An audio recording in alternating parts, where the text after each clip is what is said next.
Hey, what's up guys, Rado here. This right here is 2004 KTM 250SX that I bought back in 2018 for $900.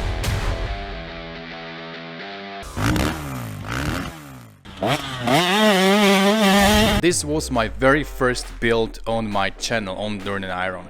And honestly guys, I didn't know what I'm getting into. I didn't know that this first build will open up something for my channel, for myself, that it will be so much fun and I will really enjoy doing it. I built 10 bikes since this one. This was 6 years ago, and this right here got a lot of new followers to my channel, a lot of views. I have over 8 million views on these videos regarding this build, so I'm really grateful to this first 2004 KTM build. You know, many things I'm doing on this video that you will be seeing now is something that I'm doing for the first time on the video. I'm learning as I go. I have Jay Clark in my corner, so if I needed something, he will always be there to help me. I could call him anytime, and I learned a bunch of stuff on this build. Today, looking at everything, yes, there are many things I would do differently. I would definitely do some zinc plating and do some other parts and, you know, do things differently. But for very first build and what this thing is, and I actually rode it for over 2 years, I put 150 hours, I think for the very first build, this bike came out really good. I'm so happy looking now back at everything, so I wanted to share this build with you guys. This is how everything started for me, and if you are thinking maybe to get an older bike and build it and see how it feels, I definitely recommend it. What's the budget? Because it can get expensive, but the feeling, you know, the reward you can get after everything is done and when you ride this bike, you can't really compare that to many things, and you can't really put price on it. The engine was done by Eric Gore. I'm not sure if he is still in the business, but back in 2018 he was building this big bore KTM engines and also, you know, Yamahas and different bikes. I read a lot of good stuff about him, and I really wanted him to build the engine for this build. I wanted to get a 300cc, so this is bore out to 300. I have a brand new piston in it, brand new top end, and also the porting hit it was for off-road riding, so I wanted to have a broad power band.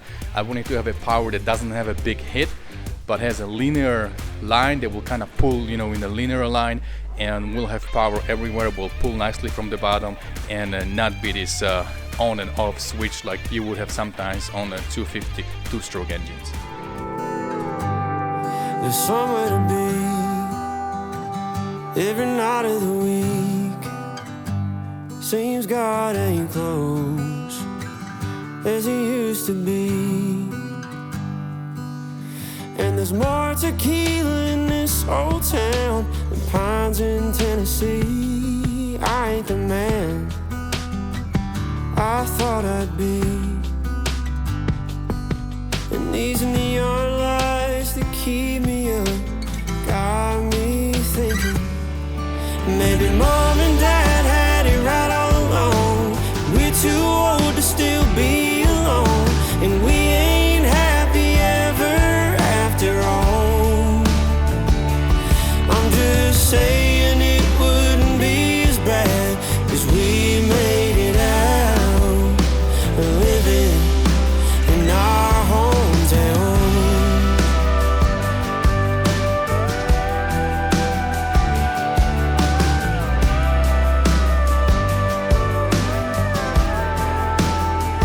I miss the days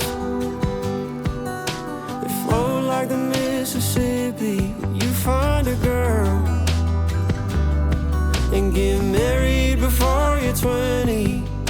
But I've been running like a southbound train, as fast as a northern summer with no one to love. And it's making me wonder if maybe mom and dad had it right all along, and we're too old to still be alone, and we ain't happy ever after all. No, I'm just saying it wouldn't be as bad as we made it out, living in our hometown.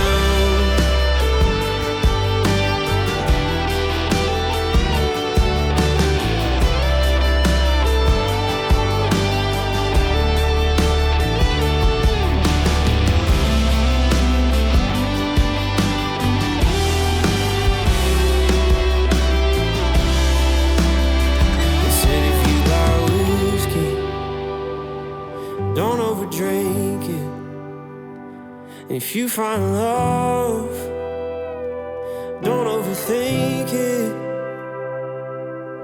Just find yourself a good one, and don't you let it go. That's what they told.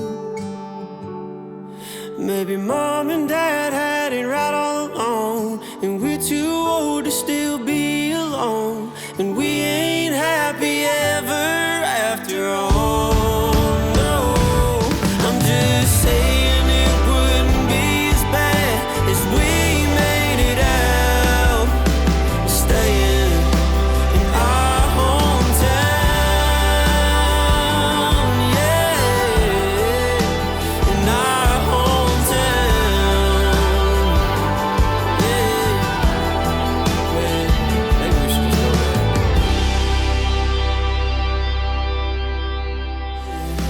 In our hometown.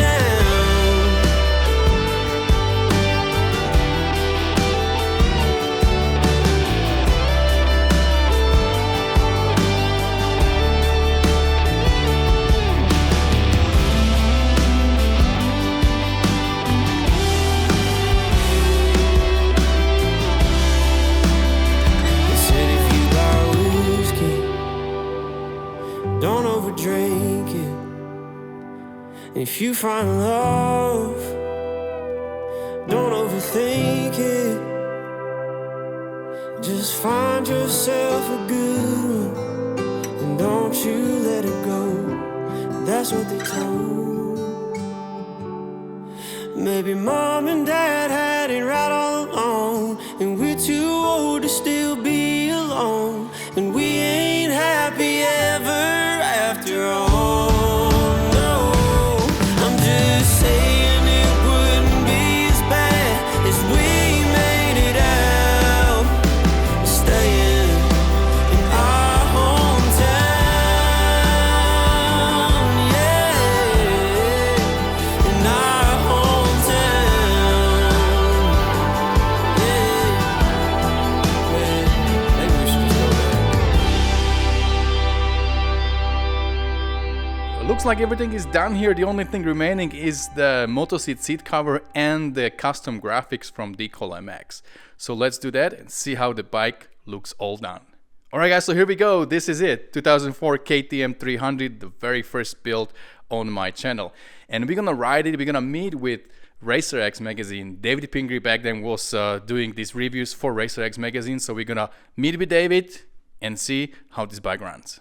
Hey guys, David Pingree. We're out here at Paula Raceway today. We've got a cool off-road project that a friend of ours, Rado, built. Rado, looks really cool. Tell me what this thing started out life as. Thanks, man. This started as 2004 250 SX, pretty much a moto bike. I bought it off Craigslist for $900 about 6 months ago. Well, you know, the dream was to have a ultimate trail machine, so I wanted to build it into 300 cc. I sent the engine to Eric Gore. He put a big bore on it and did the porting, the way I wanted it, the way I like it.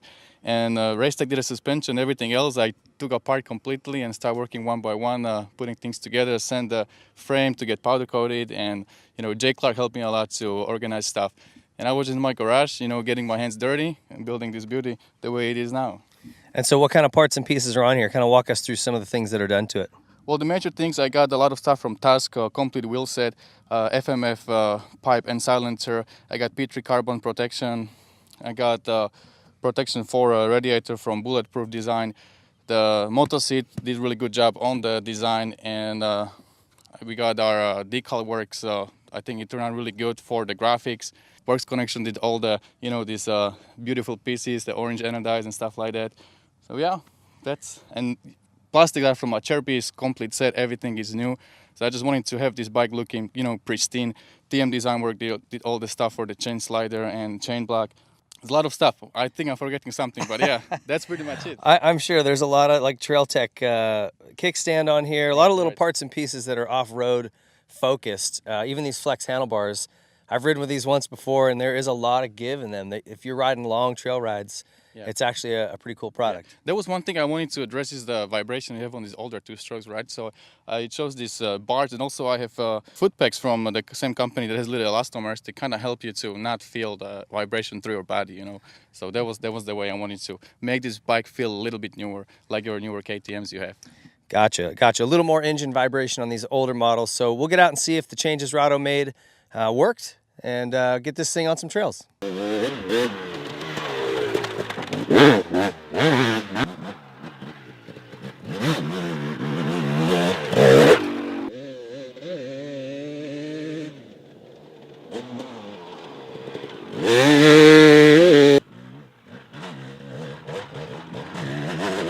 Well, this thing is really fun on the trails. The first thing that stood out to me was the power. Just going up to 300 cc's, and whatever this guy did in this motor, it runs. No big hit.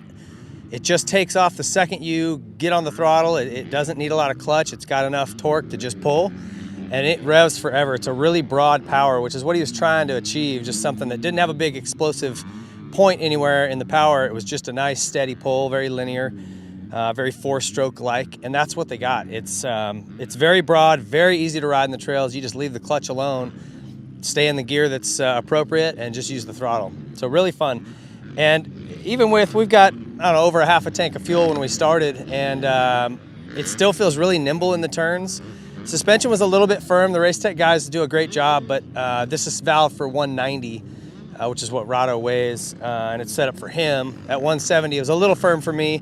I didn't want to go messing all his clickers up, but I'm sure I could go in or go out, 6-7 clicks and probably get it to feel where I'd like it, just nice and cushy on the little bumps and rocks. But it's still very stable, very planted, balanced, so all the things that would really throw me off, I'm not even feeling it, so just a little firm for me.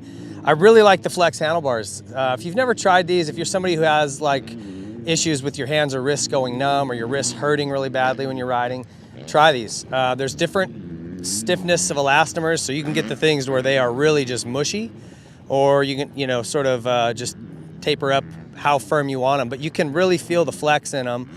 And for long trail rides, off-road stuff, or like I said, if you're somebody who just has wrist and hand issues, this might be a really good fix for you. So check those out. The Dunlop tires, we went with, this is a full-on trials tire in the back, and this just comes down to where you're riding. For the stuff out here, a lot of it was loose and kind of rocky, marbly rocks. This isn't the tire for that. You want something with a little bit bigger knobby. But if you ride hard, slick stuff, like rock that's wet, or a lot of tree roots, these tires work awesome. It's like cheating. So a lot of that is just sort of varied. We did have some rock sections here, and this tire will just grab and climb right up it, which is fun. But Dunlop makes all kinds of options. Their EX model, the gummy, is great, a really good compromise. Or just their EX tire, or just their AT81 rather is what I meant to say. They have an EX model that's a little more gummy, but both of those are great off-road tires. I love the wraparound hand guards. If you do go down, doesn't break any of your stuff.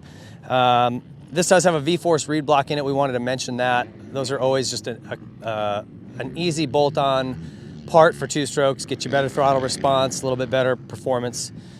Part of what made this thing feel so sharp and crisp is the Electron carb. These things are a really good option if you're somebody that rides up and down elevation, because they actually compensate for the jetting, and rather than just having a fixed jetting spec, they will adapt a little bit if you're going up or down or your temps change a little bit. So it's just sort of a little more forgiving than a standard carburetor, I guess. And anyway, very clean. The jetting felt just super, almost on the verge of being lean, but it would never pop or bog. And that's just the feel they have, very crisp and sharp. So the Electron carb was a good addition on this machine. Just really enjoyed riding this thing. Like I said, very nimble, great power, and everything from the foot pegs to bars, everything just felt comfortable.